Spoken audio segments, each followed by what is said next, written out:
From poverty to wealth in Congo, the warrior who changed African history. Imagine you are born into crushing poverty. Your people are starving. Your land is stolen. And the world has already decided you will never rise above it. Now imagine ending up with so much power and influence that kings and foreign nations tremble when they hear your name. This is the story of the Congolese warrior who rewrote African history and how his journey from nothing to greatness still echoes across the continent today, in the heart of Central Africa. In a time when colonial greed tore apart nations, one man rose from the ashes of poverty. His name would one day be whispered with both fear and admiration. But before that, he was just another boy walking, barefoot under the Congolese sun, dreaming of a life beyond hunger. Now, to be fair, many boys in Congo dreamed big. Some dreamed of hunting lions. Some dreamed of owning a bicycle. Our warrior, he dreamed of something far more dangerous, controlling destiny itself. This was late 19th century Congo. The land was rich with resources, rubber, ivory, copper, but its people were among the poorest on earth. The Belgian colonial system, led by King Leopold II, was squeezing the life out of the land. Men were forced to harvest rubber or face. Brutal punishment.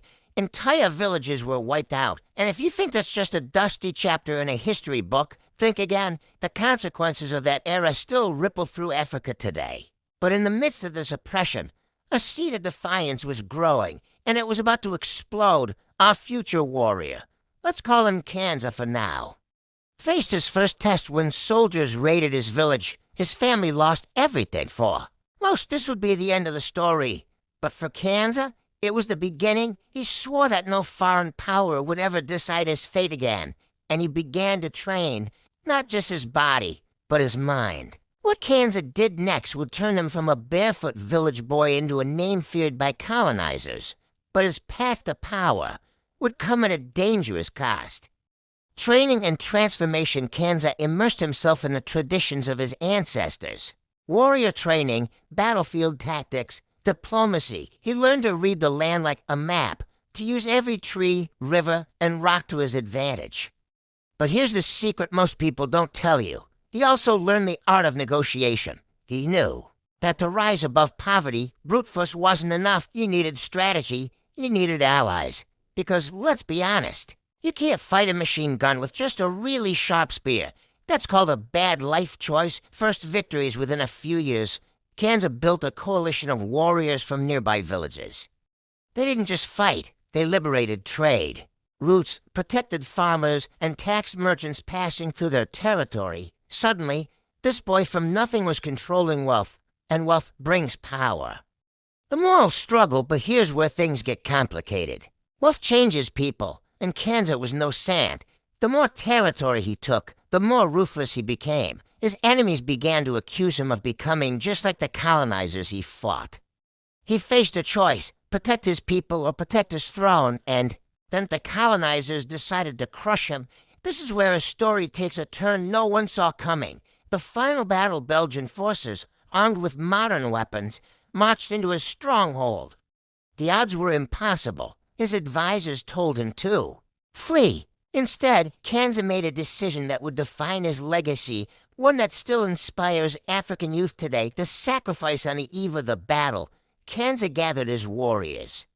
He told them, if we die tomorrow, we die free. That night they burned their own stockpiles so the enemy would take nothing from them. At dawn, they charged into battle, knowing they would not return. Aftermath, Kanza fell that day. His body was never recovered, but his story spread across the Congo and beyond.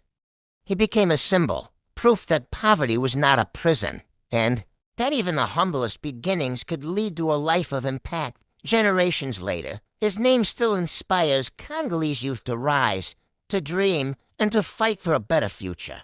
Because in the end, Kanza didn't just win battles, he changed the story Africans told about themselves. If Kanza could rise from nothing in one of the most brutal times in African history, what's stopping you today? Our continent still needs warriors, not just with swords, but with ideas, with courage, with unshakable determination. Don't wait for the perfect time. Because history doesn't remember those who almost acted. And if you think Kansas, story is remarkable. Wait until you hear about the African queen who defeated a European army without firing a single bullet. That is a story for another time.